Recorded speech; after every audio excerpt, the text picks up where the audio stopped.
नमस्कार दोस्तों, मेरा नाम है सुमंत और आप देख रहे हैं स्पेशल क्लास फंडामेंटल राइट्स की इंडियन पॉलिटी।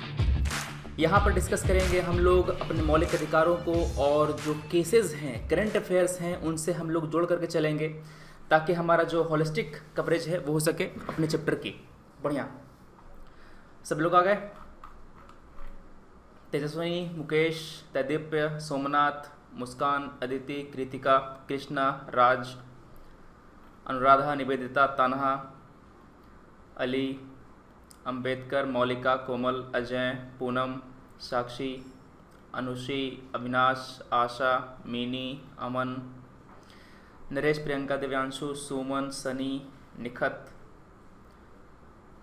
भवानी, इमराना, राणा, दीपक। बढ़िया, शर्मा, रवि, कस्तूरी, हिमानी। ठीक है, आ गए। बढ़िया। राज, तो तुम्हारे पास नंबर तो है ही, क्या दिक्कत है?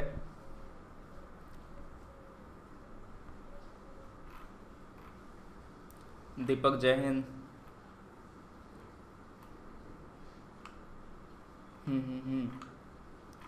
ठीक है, बढ़िया। करना आज 1 बजे, ठीक है ना? आज 12 बजे वाली क्लास है, 1 बजे करना, ठीक है? चलिए, टेलीग्राम का लिंक मैंने ऊपर पेस्ट कर दिया है और सब कुछ सही है। कॉपी वगैरह निकाल ली? शुरू करें? ठीक है, तो करते क्या है, हम लोग शुरू में 1-2 क्वेश्चन कर लेते हैं, फिर उसके आगे बढ़ेंगे। तब तक बाकी लोग भी जुड़ जाएंगे, है ना? वरना कहेंगे सर क्लास शुरू कर दी मेरे बिना। चलो, आर्टिकल 13 हमने डिस्कस कर लिया था। आर्टिकल 13 के बारे में सारी बातें हमने डिस्कस कर ली थी। फिर फंडामेंटल राइट ये देख लिया था, केसेस के बारे में देख लिया था हमने, स्टेट का डिफिनेशन ये हमने देख लिया था आर्टिकल 12 वाला। फिर बातें आई थी आपके जो डिफरेंसेस हैं उनके बारे में, ये भी डिस्कस कर लिया था। कौन से फंडामेंटल राइट्स सेल्फ एजुकेशनरी हैं, कौन से फंडामेंटल प्रोटेक्ट किए गए हैं केवल लिटरेचर से, ये सब बातें हमने डिस्कस कर ली थी। हाँ, आखिर फंडामेंटल राइट को संविधान में डालने के पीछे क्या कारण है, ये बातें मैंने बता दी थी। कौन सा फंडामेंटल राइट केवल नागरिकों के लिए है, ये भी मैंने बताया था। फंसे भी थे आप यहाँ पे। यहाँ पर आर्टिकल 3 आपने डिस्कस कर लिया था। यहाँ पर बातें आती हैं। हाँ, चलो, ये वाला जो सवाल बताना मुझे, ये जो क्वेश्चन है ये करना बाकी है, इसको ध्यान से कीजिएगा। Only Parliament shall have the power to make laws restricting the application of fundamental right to member of armed forces। क्या आर्म्ड फोर्सेस के जो मौलिक अधिकार हैं उनको लिमिट करने के लिए केवल पार्लियामेंट ही लॉ बना सकता है। दूसरा, both parliament and state legislature shall have power to make laws for punishment for offences. जैसे कि अगर कोई तस्करी करता है, मानव तस्करी करता है, बंधुआ मजदूरी करवाता है, तो क्या इसको रोकने के लिए आपके जो पार्लियामेंट हैं और स्टेट लेजिस्लेचर है, क्या दोनों लॉ बना सकता है? बेसिक क्वेश्चन है, यहाँ पर आपको पूछा गया है, ध्यान से इसका जवाब दीजिएगा। यहाँ पर आप दोनों का जवाब आराम से दे सकते हैं सोच करके, ठीक है? मैंने पहले पढ़ाया है कि क्या होती है, यूनिफॉर्मिटी चाहिए होती है फंडामेंटल राइट में, आपको हिंट दे दी गई। आप अब आंसर देंगे, ठीक है? बताइएगा क्या आंसर है। ना सुमित, अभी शुरू ही किया है, पहला ही क्वेश्चन दिया है मैंने, करना जल्दी से इसको।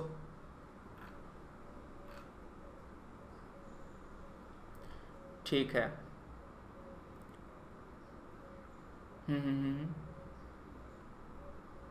देखा, मैंने कहा था ना, लोग लेटते घुलटते आते हैं धीरे धीरे, इसीलिए डेली शुरू में 2-3 क्वेश्चन करवा दिया करेंगे, तब तक लोग पहुंच जाएंगे।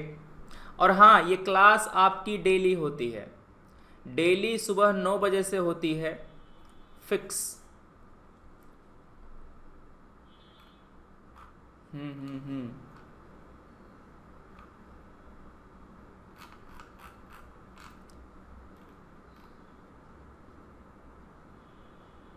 बिना स्लाइड के सर को सुन के, हाँ मैंने बता तो दिया, मैंने तो हिंदी में बता दिया इसका पूरा अनुवाद रियल टाइम में। एलिमिनेशन से हो गया, अरे वाह, ठीक है, बहुत अच्छे। हाँ, तो यहाँ पर आपको मैंने पहले बताया था कि फंडामेंटल राइट को इन्फोर्स करने के लिए, फंडामेंटल राइट को इन्फोर्स करने के लिए केवल पार्लियामेंट ही लॉ बना सकता है। कौन बनाएगा? केवल पार्लियामेंट, केवल संसद ही लॉ बना सकता है, इसके अलावा और किसी को अधिकार नहीं है। तो यहाँ पर जो मानव तस्करी है, फोर्स्ड लेबर है, इसको इनवैलिड करार दिया गया है आपके मौलिक अधिकार के द्वारा, जो पार्ट 3 है इसके द्वारा। तो जो अधिकार मतलब इन्फोर्स किए जाएंगे, जो लॉ बनाए जाएंगे, वो पार्लियामेंट के द्वारा बनाए जाएंगे। क्लियर है? पार्लियामेंट के द्वारा बनाए जाएंगे और केवल पार्लियामेंट के पास ही पावर होगा कि वो आर्म्ड फोर्सेस के जो मौलिक अधिकार हैं इनको रिस्ट्रिक्ट करे। क्या करे? रिस्ट्रिक्ट करे। अब जिनको लिखना होगा उन लोगों ने लिख चुके होंगे अभी तक के, लिखिएगा, लिखो लिखो, कथा लिखो। केवल पार्लियामेंट, पार्लियामेंट को ऐसे लिखना, पी लंबा लिखने की जरूरत नहीं है। केवल पार्लियामेंट के पास अधिकार है, जिनका माध्यम अंग्रेजी है मत लिखना ऐसे, only parliament has the power, तुम भी हिंदी में ही लिखो, ठीक है। केवल पार्लियामेंट के पास अधिकार है कि वो आर्म्ड फोर्सेस, पुलिस फोर्सेस, लिख ही लेते इतनी देर में तुम तो। केवल पार्लियामेंट के पास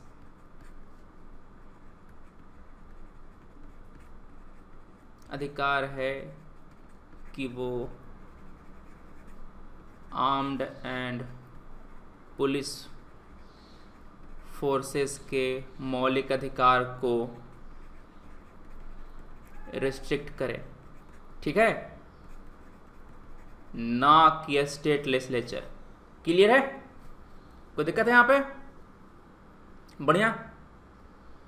हाँ, ये कौन कहता है? ये कहता है आर्टिकल नंबर 33। ये कहता है आर्टिकल नंबर 33, आगे हम पढ़ाएंगे आपको। आर्टिकल 33 कहता है कि केवल संसद के पास ही अधिकार होगा। दूसरा, parliament and not the legislature shall have the power to make laws for prescribing the fundamental right. ठीक है, मतलब कि फंडामेंटल राइट के इन्फोर्समेंट के लिए जो लॉ है वो केवल पार्लियामेंट ही बनाएगा, क्योंकि उसके लिए हम क्या चाहिए होता है? यूनिफॉर्मिटी। एक राज्य के लोगों को ज़्यादा अधिकार मिल जाएगा, दूसरे को कम मिलेगा, तो उसमें से बात हो जाएगी, प्रॉब्लम हो जाएगी ना। इसी कारण से पार्लियामेंट को दिया गया है लॉ, ताकि पूरे देश में इस लॉ को इम्प्लीमेंट किया जा सके। ठीक है, बढ़िया। चलो आगे सवाल करना है। एक आर्टिकल 17 के इन्फोर्समेंट के लिए, आर्टिकल 23 के इन्फोर्समेंट के लिए संसद के पास ही अधिकार होगा। और 23 नंबर कहता है कि मानव तस्करी और फोर्स्ड लेबर को प्रोहिबिट किया। हम बताएंगे अभी आगे, है ना। आज पढ़ना है 20 नंबर ना, आज 20 नंबर पढ़ना है। चलो एक सवाल और करना।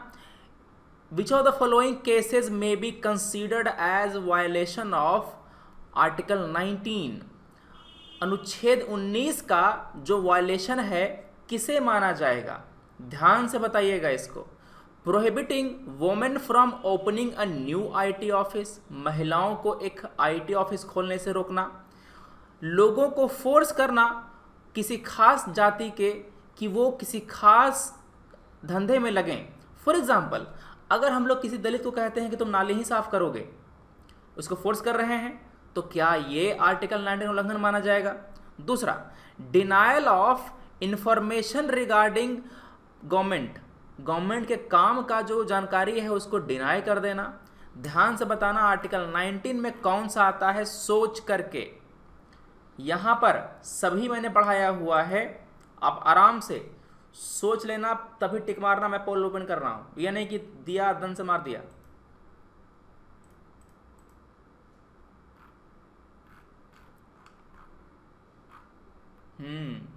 बढ़िया, ठीक है सर। यहाँ रात से ही बारिश हो रही है, नेटवर्क भी नहीं है, बहुत प्रॉब्लम हो रही है।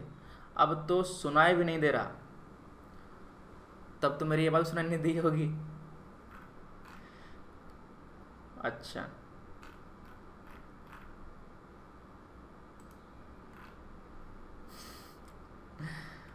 यहाँ भी बारिश हो रही है, मगर यहाँ थोड़ी सी हल्की बारिश हो रही है। सर तो क्या पार्लियामेंट कोई भी लॉ बना सकता है? फंडामेंटल राइट को इन्फोर्स करने के लिए कोई भी लॉ।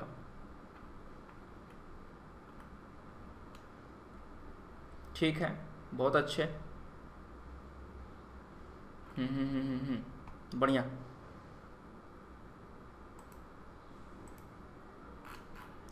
ठीक है। मुस्कान, सुमन, यूजर, लिपिका, इमराना, आनंद, राहुल, नीलाक्षी, रवि, राजशेखर झा, बहुत अच्छे। तो यहां पर सिंपल सी बात है, आर्टिकल 19 में आपके 6 अधिकार दिए गए हैं।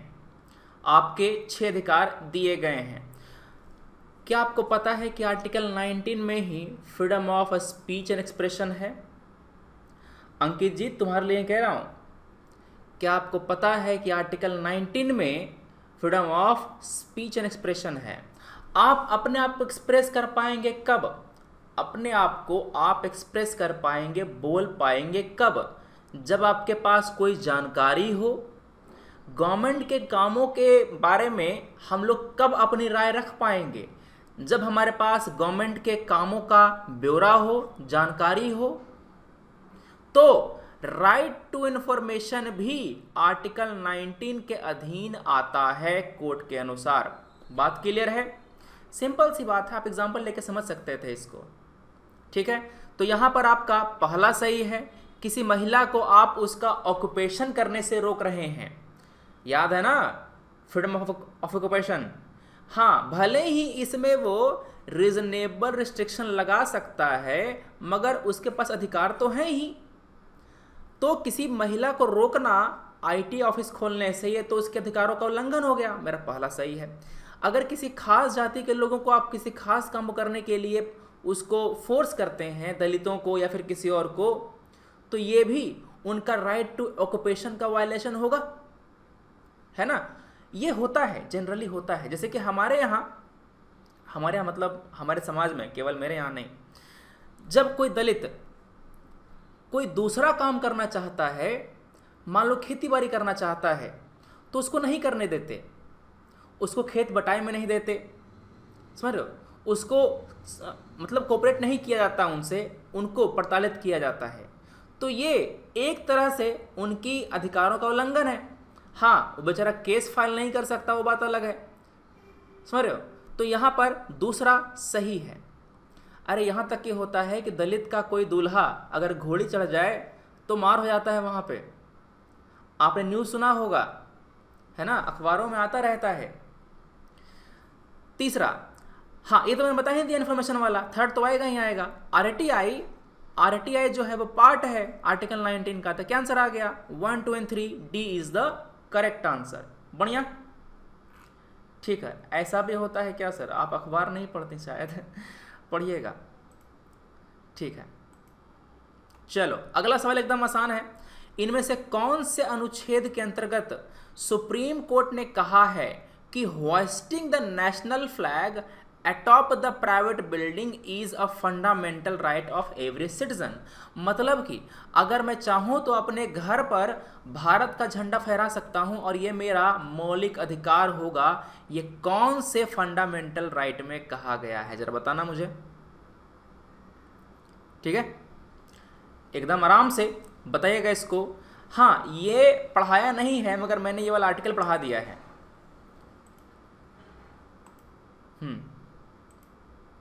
ठीक है, बढ़िया। डीजे बंद करवा देता है, हाँ जी ये भी है। एक जैसे कि एक होती है ना बातें कि एक जो सुपरियोरिटी कॉम्प्लेक्स होता है वो हमारे मन में होता है।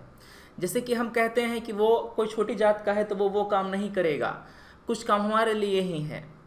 ठीक है, तो जैसे कि दलित को मंदिर में एंटर करने नहीं देते, ये तो खैर बहुत वाइड स्प्रेड है। मगर कई सारी छोटी छोटी बातें भी अगर वो करते हैं तो लोगों को दुख लग जाता है, मिर्ची लग जाती है, और फिर उनकी जो सुपरियोरिटी कॉम्प्लेक्स है उनको उकसाती है हिंसा करने के लिए।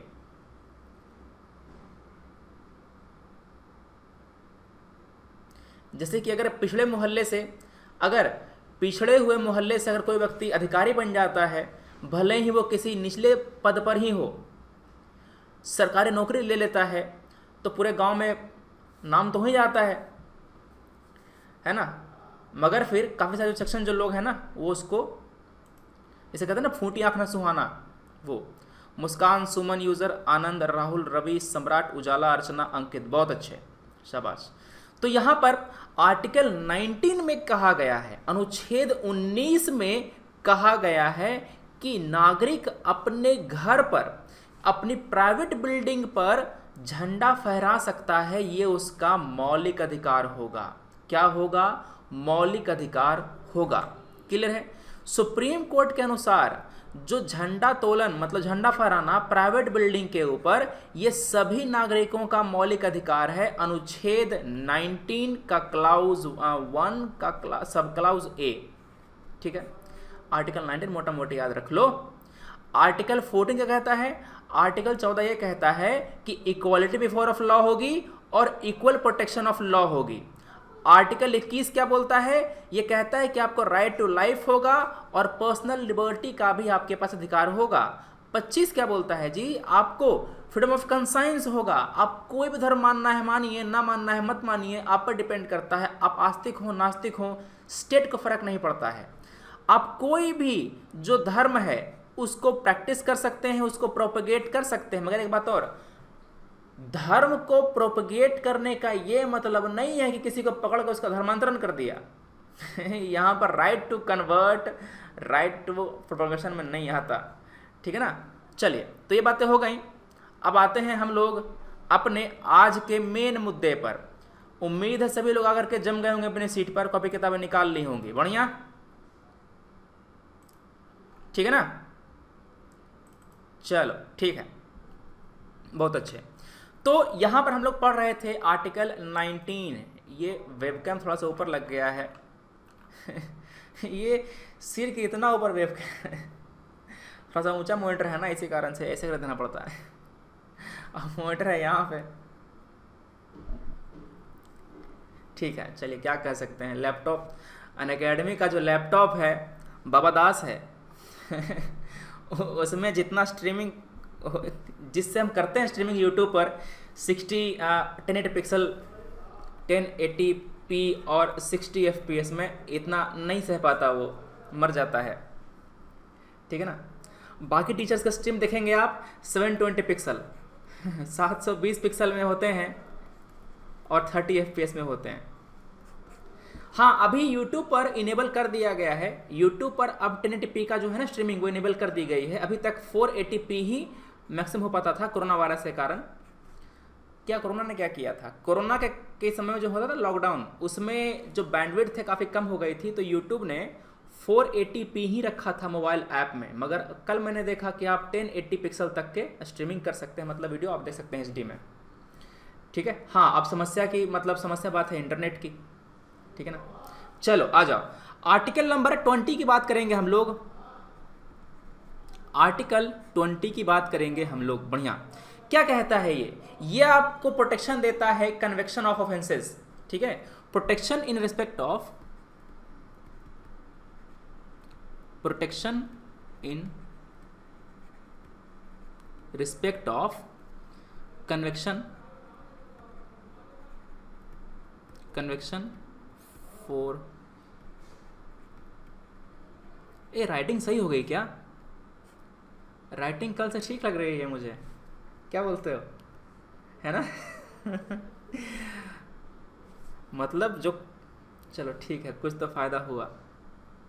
मतलब सोचो कि स्क्रीन का रेजोल्यूशन ठीक होने से, है ना, चलो काफ़ी लोग की समस्या सही हुई होगी। बढ़िया, क्या कहता है कि आपको आर्बिट्ररी एंड एक्सेसिव पनिशमेंट से प्रोटेक्शन दिया जाएगा। आर्बिट्ररी एंड एक्सेसिव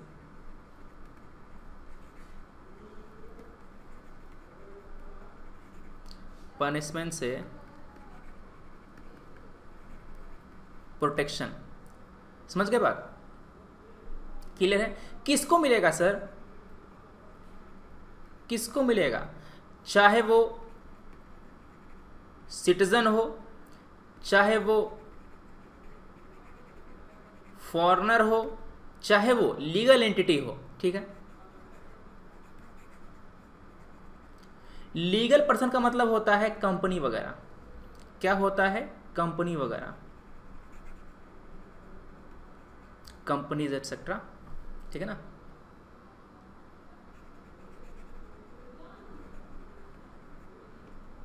ठीक है, क्लियर है।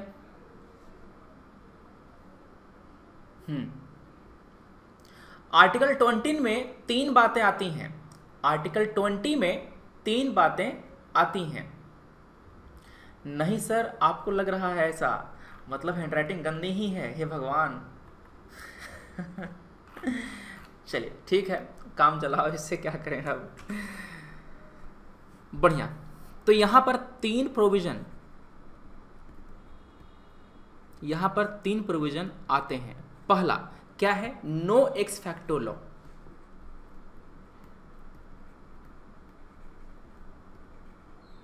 कोशिश कर रहा हूं ठीक से लिखने का ताकि सबको, हाँ सर कुछ नहीं आ रहा, अरे ऐसे कैसे, नेट स्लो है क्या? ठीक है, क्लास की पीडीएफ मिल जाएगी वीडियो के नीचे। ठीक है, ये क्या होता है, एक्स फैक्टर लॉ का मतलब क्या होता है?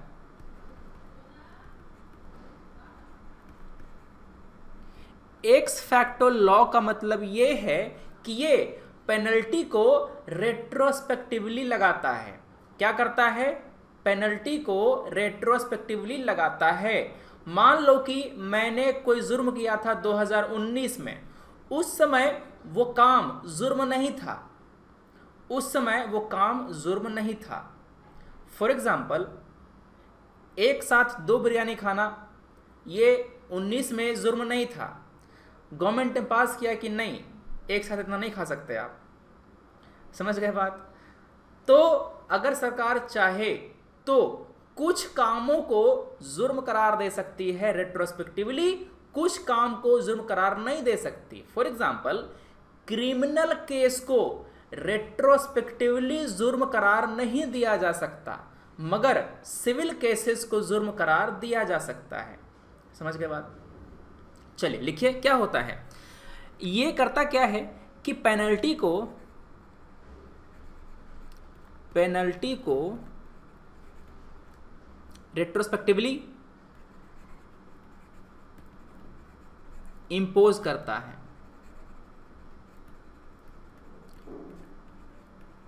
मतलब कि समय के पीछे जाके लगाता है, समय के पीछे जाकर लगाता है, इसका मतलब होता है रेट्रोस्पेक्टिवली। समझ में आ गई बात? अरे मैं एग्जांपल दे रहा था, मेरा मन है, तुम सीरियस मत ले लो बिरयानी को, हे भगवान। समझ गए बात? क्लियर है? बढ़िया। हाँ, तो मैंने बताया ये जो प्रोटेक्शन दी गई है आपको, वो क्रिमिनल केस में दी गई है। किस में दी गई है? ये आपको क्रिमिनल केस में दी गई है।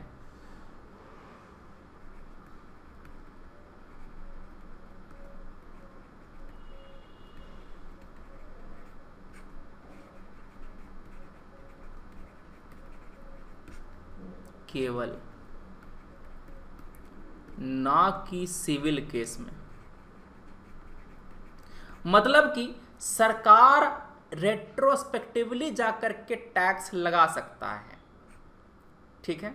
फॉर एग्जाम्पल, अभी कल या परसों एक सुप्रीम कोर्ट का जजमेंट आया था, उसमें क्या कहा गया था? उसमें कहा गया था कि एक बिल पास हुआ था शायद 2015 में, उसमें कहा गया था कि महिलाओं को, मतलब कि बेटियों को बेटों के समान अधिकार होगा घर में, ठीक है ना, पैतृक संपत्ति में। तो उसमें प्रोविजन क्या था कि जिस समय से यह कानून पास हुआ है उस समय से लागू होगा ये वाला। मतलब कि पिता अगर लॉ पास होने के बाद जिंदा है तभी उस पर लागू होगा। सुप्रीम कोर्ट में ये केस गया, उन्होंने ये कहा बेटी तो बेटी होती है, अब कानून बनने का वेट तो नहीं करेगी बेटी बेटी होने के लिए, समझ रहे हो? तो हाँ, succession code, Hindu succession code कब पास हुआ था? 2005 में। जी कब पास हुआ था ये वाला? हाँ 2005 में। बहुत अच्छे। तो 5 के पहले अगर पिता की मृत्यु हुई हो तब भी उस पर संपत्ति पर अधिकार होगा, बराबर का अधिकार होगा, बेटे का बेटी का दोनों का। समझ गए बात? हाँ। अरे ये क्या हुआ, बत्ती बुझ गई? हाँ हाँ, वेबकैम हिल गया।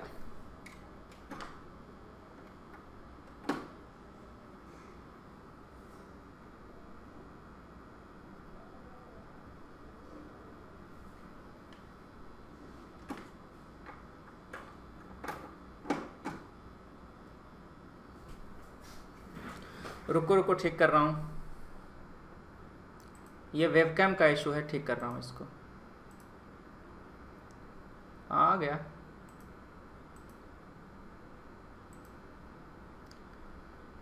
वेबकैम आया कि नहीं आया? रिफ्रेश करने दो।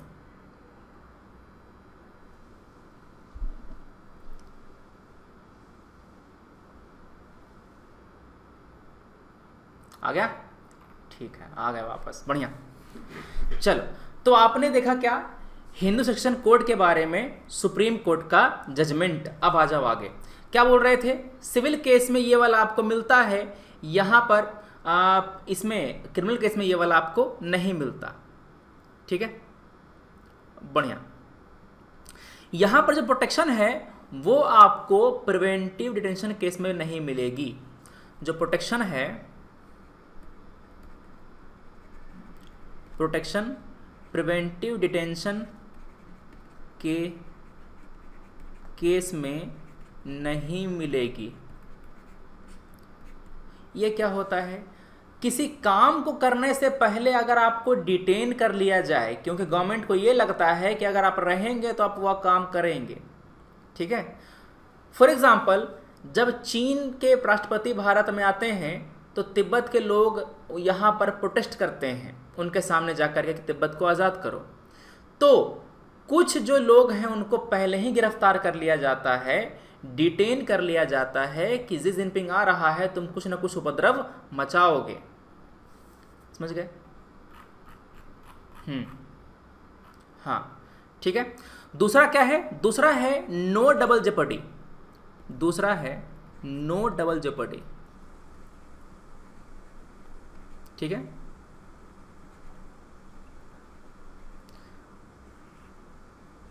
ठीक है।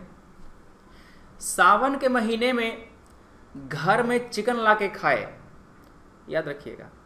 सावन के महीने में घर में चिकन ला के खाए, पापा ने तो मारा ही मारा, मम्मी ने भी मारा।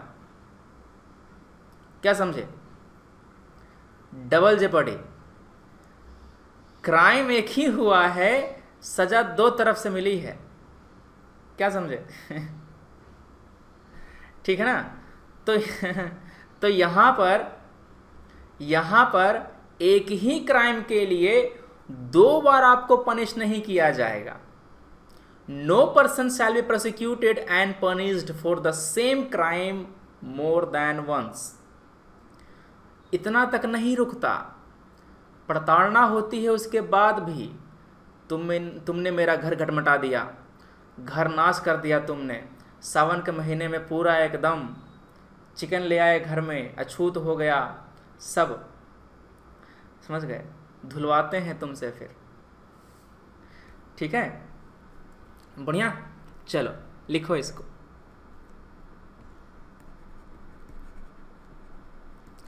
No person shall be. अच्छा, यहीं पे अगर मैं एग्जांपल दे रहा होता ऑफिस का, कॉरपोरेट का, कुछ और का, तो इतना मज़ा नहीं आता, इतना समझ में नहीं आता। आप समझ गए क्लियर से एकदम कि क्या होता है नो डबल जेपर्डी, है ना?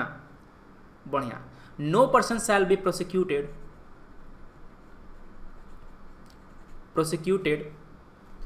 punished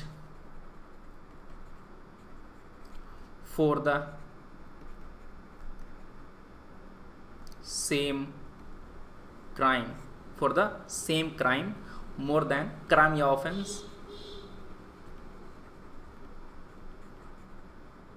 more than once।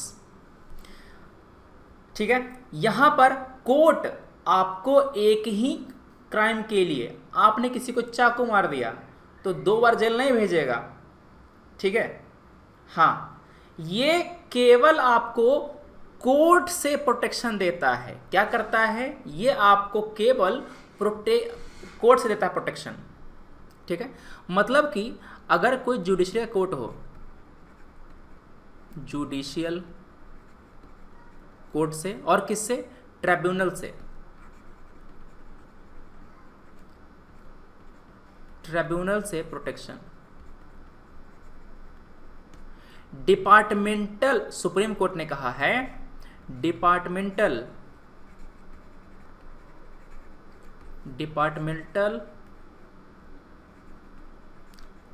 Proceeding से नहीं। मतलब डिपार्टमेंट में अगर पैरेलल प्रोसीडिंग चले तो उससे प्रोटेक्शन नहीं मिलेगा आपको। क्लियर बात? हाँ, खून एक बार करो या 4 बार? पूनम जी क्या आइडिया दे रही हैं आप? अरे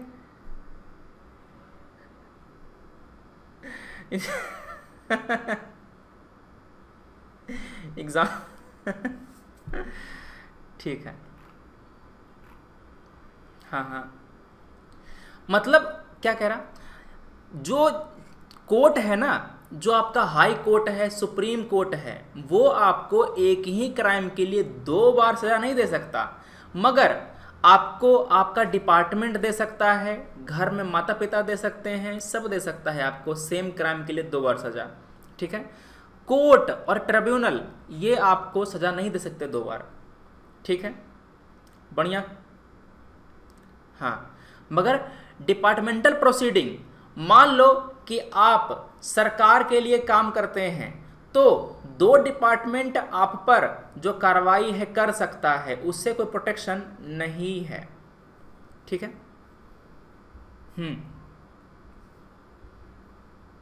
बढ़िया। मतलब कि डिपार्टमेंटल प्रोसीडिंग या फिर कोई आपका एडमिनिस्ट्रेटिव हो, मतलब कि जो जुडिशियल नेचर का नहीं हो, जो जुडिशियल नेचर का ना हो, उस पर अप्लाई नहीं होता, उस पर अप्लाई नहीं होता। ठीक है, क्लियर है?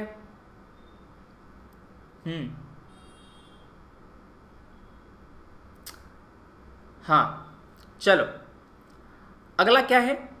अगला आपका है no self incrimination. No self incrimination,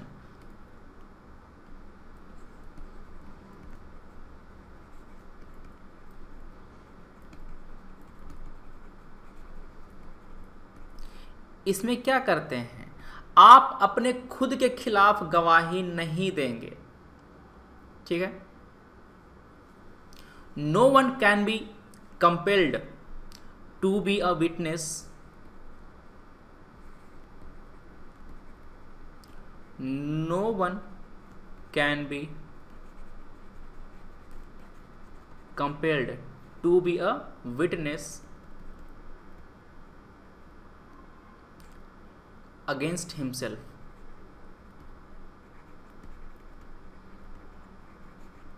against himself। बढ़िया। यहां पर जो प्रोटेक्शन है ओरल एंड डॉक्यूमेंटेशनरी दोनों में है। ठीक है,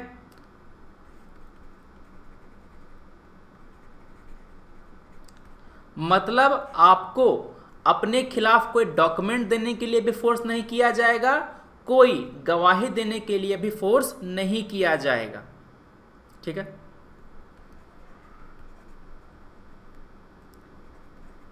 मगर आपसे आपका जो फिंगरप्रिंट है, ब्लड सैंपल है, बाकी चीजें वो ली जा सकती हैं। ठीक है, ये जो है आपको मतलब कि अंगूठे का निशान, सिग्नेचर ले सकते हैं आपसे, आपका जो ब्लड सैंपल है, ये सब वो ले सकते हैं। ठीक है, और ये प्रोटेक्शन मिलता है केवल क्रिमिनल केस में।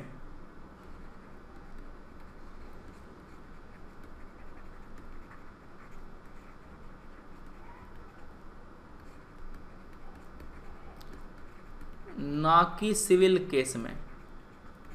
ठीक है, फॉर एग्जाम्पल आपने अगर कोई फ्रॉड किया है, बैंक का पैसा लेकर के भागा है, तो आपसे डॉक्यूमेंट मांग सकती है और वो एविडेंस का इस्तेमाल हो सकता है। समझ गए बात? ठीक है, जो लोग लेट से आए हैं बैठ करके चुपचाप देखते रहो और अगले आर्टिकल से लिखना शुरू करना। ये आर्टिकल नंबर मैं पढ़ा रहा हूँ 20, आर्टिकल नंबर 20 पढ़ा रहा हूँ। ठीक है, सर पुलिस क्यों मारती है? फिर मूवी में ऐसा ही होता है, अब जो देखना पसंद करते हैं लोग उसको दिखाते हैं पुलिस, मतलब ये मूवी वाले। ठीक है, चलो अगला आपका सबसे इंपॉर्टेंट अधिकार है आपके जीवन का अधिकार, article number 21। Article number 21, article 21, article number 21 कहता है कि no person shall be deprived of his life and personal liberty,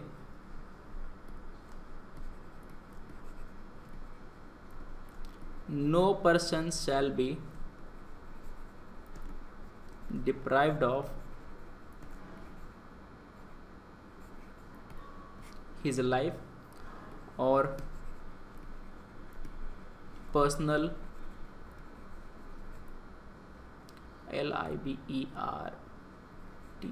liberty, personal liberty.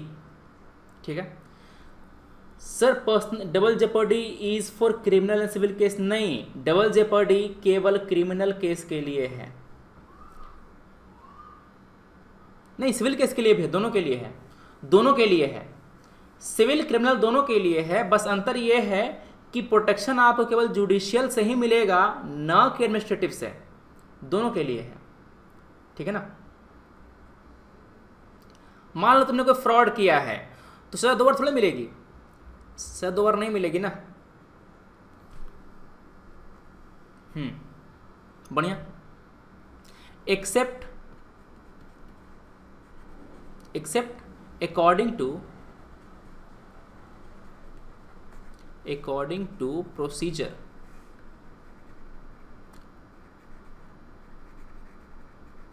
established by law.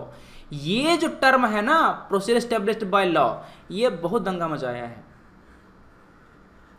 सोचो अगर पार्लियामेंट ने प्रोसीजर को फॉलो करके एक लॉ बना दिया और ये कह दिया कि इस व्यक्ति को जीने का अधिकार नहीं है, तो क्या होगा? उसको मार दिया जाएगा। भले ही वो लॉ एकदम अनर्गल है, वो लॉ एकदम बेकार है, कुछ नहीं है, अनजस्टिफाइड है, अनजस्ट है, मगर फिर भी प्रोसीजर को प्रोसीजर को फॉलो किया गया है। ठीक है ना, तो वहां पर कोर्ट कुछ नहीं कर सकता। ये पहले होता था, क्या होता था? ये पहले होता था। ठीक है, एक केस था गोपालन केस, 1950 का कानून है, गोपालन केस 1950। इसमें सुप्रीम कोर्ट ने एक नैरो व्यू लिया था। सुप्रीम कोर्ट ने क्या कहा था? उसने ये कहा था कि जो आर्टिकल 21 है ये अवेलेबल है केवल एग्जीक्यूटिव एक्शन के खिलाफ, ना कि लेजिस्लेटिव एक्शन के खिलाफ। ठीक है, क्या अवेलेबल है? Article 21 is available only against arbitrary executive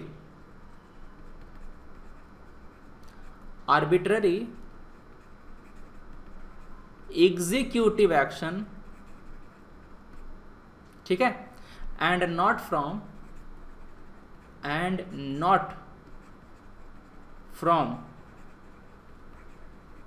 legislative action. क्यों सर? क्योंकि लेजिस्लेटिव एक्शन जो है ये तो प्रोसीजर फॉलो करके ही बनाया गया है। जो आपका लेजिस्लेटिव एक्शन है वो प्रोसीजर फॉलो करके ही लिखा गया है ना लॉ में, इसी कारण से। ठीक है,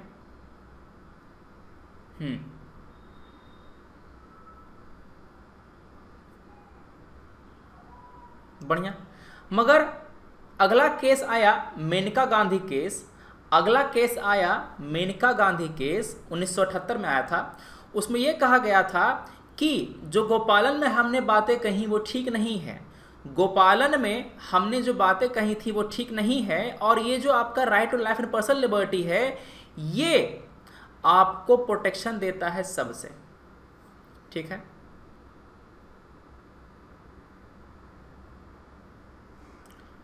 हाँ, आपको मिलता है प्रोटेक्शन सबसे,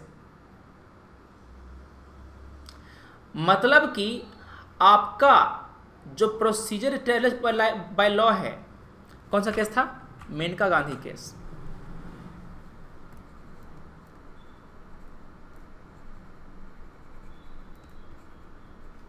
(1978) overturn the Gopalan case, overturn the Gopalan judgement, ठीक है। गोपालन वाले में क्या किया गया था? गोपालन वाले में यह किया गया था कि procedure established by law follow करेंगे। इसमें क्या करेंगे? प्रोसीजर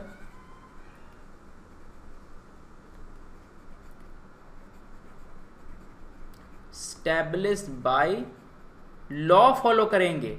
मगर मेनका वाले में क्या कहा गया? Due process of law follow करेंगे। मतलब कि अब जो प्रोटेक्शन मिलेगा वो ज्यादा मिलेगा।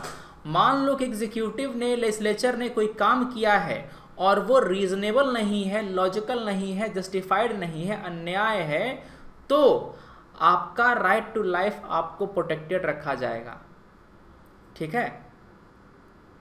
फॉर एग्जाम्पल, मान लो पार्लियामेंट ने एक लॉ पास कर दिया, पार्लियामेंट ने एक लॉ पास कर दिया कि जितने भी कोरोना वायरस के पेशेंट पकड़े जाते हैं पॉजिटिव वाले, सबको मार दिया जाए, सबको मार दिया जाए। तो ये लॉ तो ठीक है, ये लॉ है, प्रोसीजर से बनाया है, ठीक है। आपका आर्टिकल 21 को छीन रहा है, ये ठीक है, समझ के बात। मगर समस्या ये है कि ये क्या बात लॉजिकल है, क्या रीजनेबल है? नहीं है। तो प्रोसीजर एस्टैब्लिश्ड बाय लॉ तो फॉलो किया उसने, मगर इसने due process of law follow किया क्या? नहीं, इसको फॉलो नहीं किया। तो सुप्रीम कोर्ट इसको स्ट्राइक डाउन कर सकता है। क्या कर सकता है? सुप्रीम कोर्ट इसको स्ट्राइक डाउन कर सकता है। बढ़िया। हाँ, तो अब जो प्रोटेक्शन है, अब जो प्रोटेक्शन है वो एग्जीक्यूटिव एक्शन के साथ साथ अब प्रोटेक्शन एग्जीक्यूटिव के साथ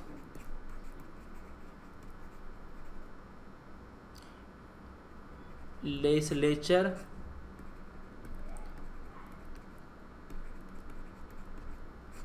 के कारनामों से भी है, ठीक है। मतलब कि एग्जीक्यूटिव है, लेजिस्लेचर है, दोनों के कारनामों से हमको प्रोटेक्शन दिया गया है, ठीक है।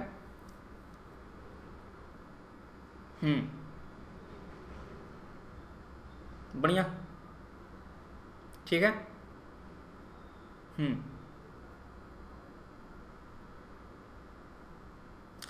कोर्ट ने यह भी कहा था, कोर्ट ने यह भी कहा था कि आपको जब राइट टू लाइफ दिया गया है तो इसका मतलब ये नहीं कि आप केवल जानवरों की तरह रहें, इसका बस सरवाइव करते रहें। आपको एक मीनिंगफुल लाइफ का अधिकार दिया गया है। क्या दिया गया है? आपको एक मीनिंगफुल लाइफ का जो अधिकार है वो दिया गया है, ठीक है। इसी कारण से आपको right to clean environment, right to information, ये सारे राइट टू प्राइवेसी, ये सभी कुछ दिया गया है ताकि आप एक मीनिंगफुल जीवन जी सकें, आप एक मीनिंगफुल जीवन जी सकें, ठीक है। कोर्ट ने क्या कहा है?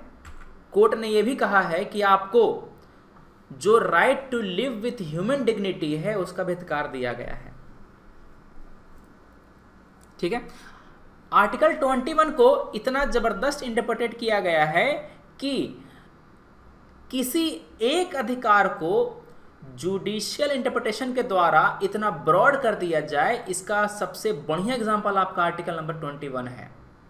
आर्टिकल 21 में जुडिशियल इंटरप्रिटेशन के द्वारा इसको काफ़ी ज़्यादा ब्रॉड बना दिया गया है, इसको काफ़ी ज़्यादा ब्रॉड बना दिया गया है। ठीक है। हाँ, जो कई सारे केसेस हैं, कई सारे केसेस में सुप्रीम कोर्ट ने इन अधिकारों को आर्टिकल 21 का पार्ट माना है। सुप्रीम कोर्ट ने इन अधिकारों को आर्टिकल 21 का पार्ट माना है। पहला क्या है? Right to live with human dignity.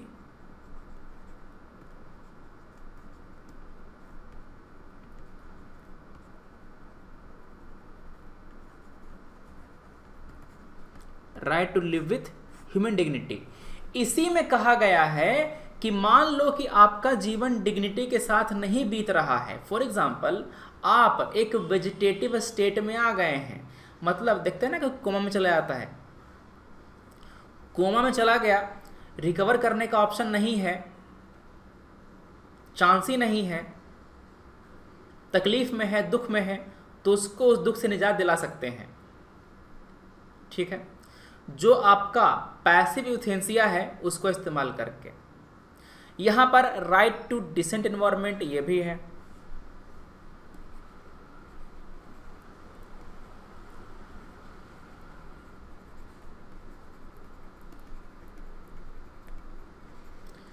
तीसरा क्या है? Right to livelihood, right to रोजगार का अधिकार, प्राइवेसी का अधिकार, शेल्टर का मतलब कि आवास का अधिकार। ठीक है। और किसका अधिकार? स्वास्थ्य का। स्वास्थ्य का अधिकार आपका फंडामेंटल राइट है। जाइए केस फाइल कीजिए कि हमारे यहाँ अस्पताल नहीं है। ठीक है। क्या हो गया?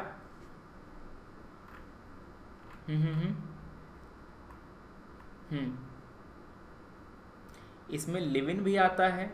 हाँ आता है, सब इसमें आता है। ठीक है ना। प्राइवेसी में आता है। सुप्रीम कोर्ट ने लिव इन को रिकॉग्नाइज किया हुआ है। ठीक है ना। सुप्रीम कोर्ट ने कहा है कि जो दो लोग लिव इन में रहते हैं और कोई बच्चा होता है तो वो माना जाएगा कि वो उन्हीं दोनों का है और उसकी संपत्ति पर उसका अधिकार होगा बच्चे का। ठीक है। ये सुप्रीम जजमेंट है। ठीक है। तो पहला ये है, दूसरा ये है, तीसरा ये है। इसमें क्या कहा गया है कि फ्री लीगल एड का अधिकार है, स्पीडी ट्रायल का अधिकार है, स्पीडी ट्रायल का। अब देखो यहां पर आप ले सकते हैं एग्जाम्पल, राइट टू स्लीप। हाँ अपना अधिकार तो एकदम देख ही लोगे। राइट टू स्लीप का क्या कहा? लाइवलीहुड के बाद लाइवलीहुड, प्राइवेसी, आवास, हेल्थ।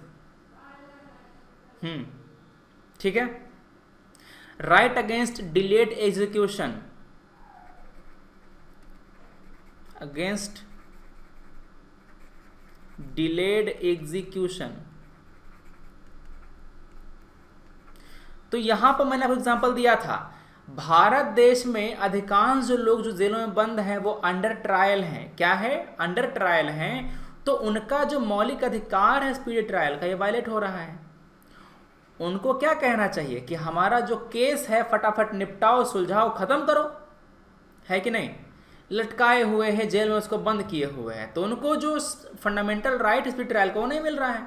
दूसरी बात, किसी व्यक्ति को सजा मिली गई है फांसी की, उसको फांसी आप दे ही नहीं रहे, तो क्या हो रहा है? उसका जो राइट है वो वायलेट कर रहे हैं। उसको फांसी दो, खत्म करो। He has the right against delayed execution. ठीक है। हाँ, बाकी कई सारे आपके अधिकार लक्ष्मीकांत में आपके मेंशन हैं, उसको आप पढ़ सकते हैं।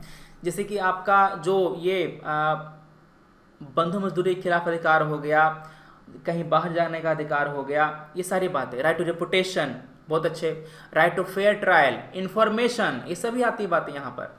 राइट टू इंफॉर्मेशन 19 नंबर में और 21 नंबर में, दोनों में आता, याद रखना, दोनों में आता है। आर्टिकल 19 में भी, आर्टिकल 21 में भी राइट टू इंफॉर्मेशन आता है, ठीक है। Right to opportunity, right to sleep, सही बताया आपने, वो भी आता है, ठीक है। चलिए, तो ये बातें हो गई आपके आर्टिकल नंबर 21 की। 21 में मुझे एक चीज़ पढ़ानी थी, यूथेंसिया वगैरह, उसे हम लोग कर लेंगे। पहले हम पढ़ लेते हैं आर्टिकल नंबर 21A के बारे में। 21 के बाद 22 आता है, मगर वैसे संविधान में 21A को इंक्लूड किया गया है। अनुच्छेद नंबर 21A निकालो। अब क्या कहता है? राइट टू एजुकेशन ये आपको प्रोवाइड कहता है। हाँ, अकेले रहना जेल में, बिल्कुल सही। राइट अगेंस्ट सॉलिटरी कन्फाइनमेंट ये भी दिया गया है कि हमको कहीं अकेले नहीं बंद कर दिया। हाँ, लिखो इसको, right to education.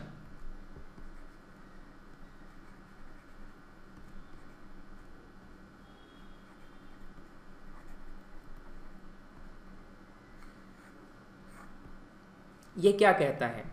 Right to education क्या बोलता है? ये कहता है कि सरकार प्रोवाइड करेगा, सरकार देगा free and compulsory education, free and compulsory education to all children, चाहे वो नागरिक का बच्चा हो, चाहे वो विदेशी का बच्चा हो।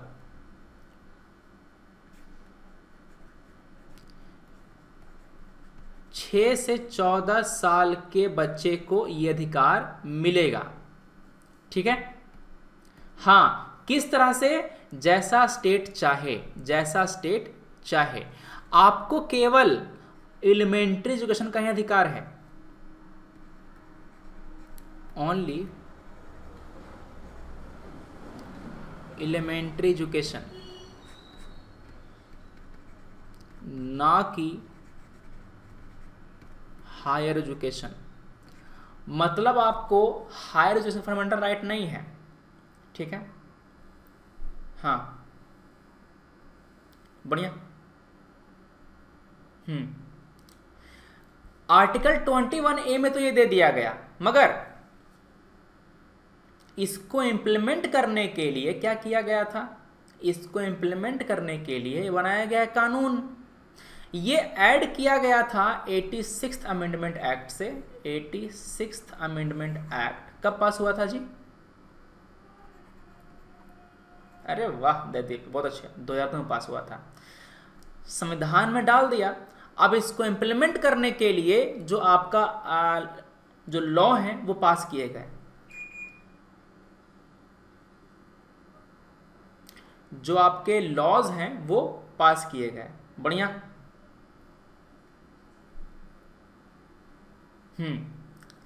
इसमें और क्या बातें कही गई? ये आर्टिकल नंबर 21A के अलावा एजुकेशन की बात एक जगह और होती है, वो होती है डीपीएसपी में।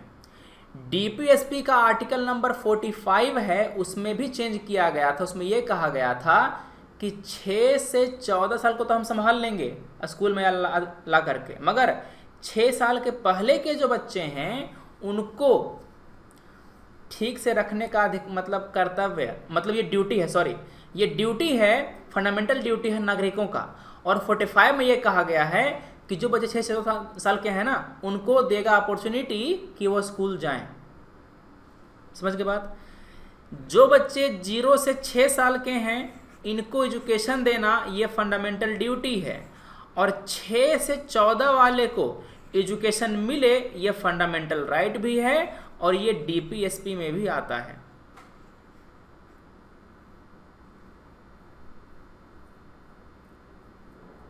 उल्टा कह दिया क्या? डीपीएसपी यहां आएगा बाबू, फंडामेंटल ड्यूटी यहां आएगा। ठीक है ना, समझ गए। सरकार पर ही जिम्मेदारी रखी गई है स्कूल शिक्षा देने की, शिक्षा देने की जिम्मेदारी सरकार पर ही रखी गई है। अगर बच्चा 0 से 6 के बीच का हो तो वो स्टेट का डीपीएसपी होगा कि चलो देंगे अगर हमारे पास रिसोर्स हुआ तो। अगर बच्चा 6 से 14 के बीच का हो तो उसको देना उसका फंडामेंटल राइट होगा। हाँ, आंगनबाड़ी में उनको जो एजुकेशन है, जो पोषण वगैरह सब दिया जाता है। जो नई शिक्षा नीति है, नया वाला जो लॉन्च किया गया, उसमें 3 साल के बच्चे से शुरू किया जाता है और वहाँ पर भी आंगनबाड़ी का ही सहायता लिया जाएगा। उस नेशनल एजुकेशन पॉलिसी में सबसे ये बात यह है कि बस लिख दिया है सब कुछ, इम्प्लीमेंटेशन का कुछ बात नहीं है। इम्प्लीमेंटेशन के लिए क्या किया जाएगा कुछ नहीं है, ठीक है, समझ गए। पहले भी हम लोग आंगनबाड़ी में ही डालते थे बच्चों को, अभी भी वही करने के लिए कह रहा है, तो अंतर क्या हुआ? कुछ अंतर लाते तब ना। आपका एनईपी में यह भी नहीं कहा गया है कि जो प्राइमरी सोर्स होगा एजुकेशन का वो क्या होगा, सरकारी स्कूल होगा कि प्राइवेट स्कूल होगा, कुछ नहीं, बस बना दिया। अरे कम से कम कहते तो कि सरकारी स्कूल में हम लोग सब शिक्षा देंगे, इसको बनाएंगे बढ़िया, है ना, ठीक है। डिप्राइव्ड ग्रुप का मतलब ये होता है जिसको कोई चीज़ नहीं मिली है। डिप्राइव्ड ग्रुप का मतलब ये है कि उसको कोई चीज़ नहीं मिली है। फॉर एग्जाम्पल, मान लो कि आपके यहाँ 4 लोग हैं, मम्मी पापा भाई बहन, ठीक है, और घर में 3 आम आया, घर में 3 आम आया, पापा मम्मी और बहन खा लिया, भाई को नहीं मिला बेचारा, तो भाई जो हो गया वो वंचित ग्रुप हो गया, बेचारा डिप्राइव्ड सेक्शन में आएगा, ठीक है, डिप्राइव्ड सेक्शन में आएगा, वो वंचित ग्रुप में आएगा, ठीक है, ठीक है, बढ़िया, तीनों में खा जाऊंगा ठीक है, तो ये बातें हो गई। आगे क्या है, ठीक है ना। ये जो 86 अमेंडमेंट था, इसमें कई सारे, मतलब इस अमेंडमेंट के जरिए कैसे परिवर्तन किए गए थे। 86 अमेंडमेंट के जरिए कई सारे जो परिवर्तन किए गए थे, ठीक है ना। Article DPSP, article 45 of DPSP, उसमें भी परिवर्तन किए गए थे। उसने कहा था कि 0 से 6 साल तक हम उसको वहां पर एजुकेशन देंगे, ठीक है। तो 86 अमेंडमेंट के जरिए 3 काम किया गया था। पहला, 21A डाला गया था,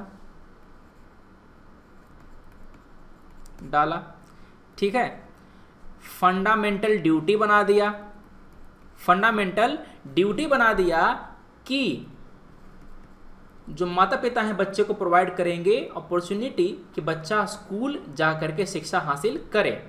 तीसरा क्या किया गया, आर्टिकल 45 का जो डीपीएसपी है उसमें बदलाव किया गया। उसमें कहा गया कि 6 से 14 तक तो आपका मौलिक अधिकार होगा, मगर 0 से 6 तक को एजुकेशन देना भी सरकार का कर्तव्य होगा, अगर वो दे पाता है, सक्षम होता है तो तीनों परिवर्तन आपके 86 अमेंडमेंट से ही किए गए थे। अब इस राइट को इंप्लीमेंट करने के लिए एक कानून पास किया गया, क्या, right of children, right of children to free and compulsory education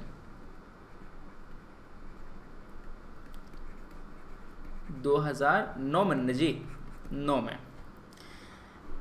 लो, फिर वेबकैम का इशू, हाँ रुको,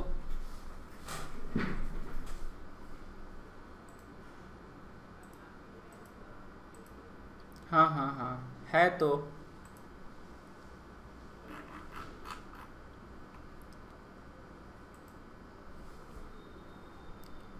ठीक है, आ गया।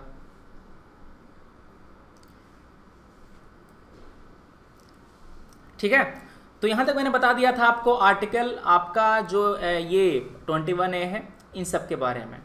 बढ़िया, ठीक है, चलिए आ गए ना अब। हाँ, डीपीएसपी के पहले क्या लिखा है, कहाँ है, आर्टिकल 45। आर्टिकल 45 में अमेंडमेंट किया गया था, अनुच्छेद 45 में जो अमेंडमेंट है ना वो किया गया है। ठीक है, चलिए अगला जो आपका आर्टिकल है वो कहता है डिटेंशन से, अगला जो आपका आर्टिकल है वो कहता है डिटेंशन से प्रोटेक्शन। ठीक है, आपका जो अनुच्छेद 22 है,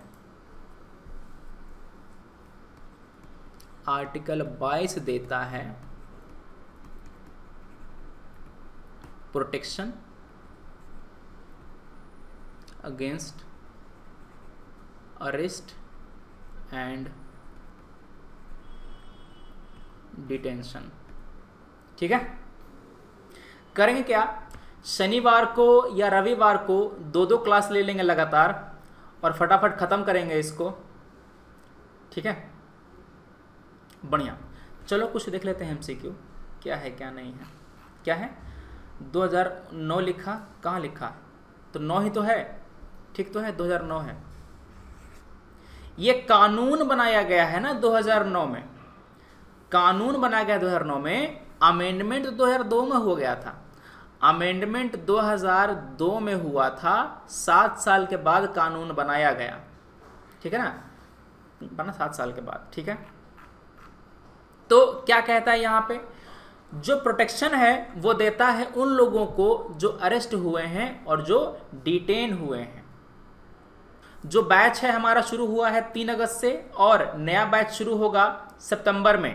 17 अगस्त से आपका जो 1 ईयर का बैच है अनअकैडमी टीम का वो शुरू किया गया है, जीएस का कोर बैच, जीएस का बैच है 1 ईयर का बैच 17 अगस्त से शुरू हो रहा है, तो आप जल्दी से ज्वाइन कर लेंगे जिन्हें ज्वाइन करना होगा। एसएन लाइव रेफरल कोड है, जिन्हें कुछ पूछना होगा आप यहाँ पर कॉल करेंगे इस कोर्स से संबंधित, और यहाँ पर आप मेल भी कर सकते हैं कोई भी दिक्कत हो। ठीक है, चलिए, हाँ 12 बजे क्लास है आज 12 बजे क्लास है, मैंने सुबह ही कह दिया था उनको 12 बजे क्लास शेड्यूल करने के लिए, तो क्लास 12 बजे से हमारी है। ठीक है, मिलते हैं हम लोग अपने अगले वीडियो में। Thanks for watching, take care, Jai Hind.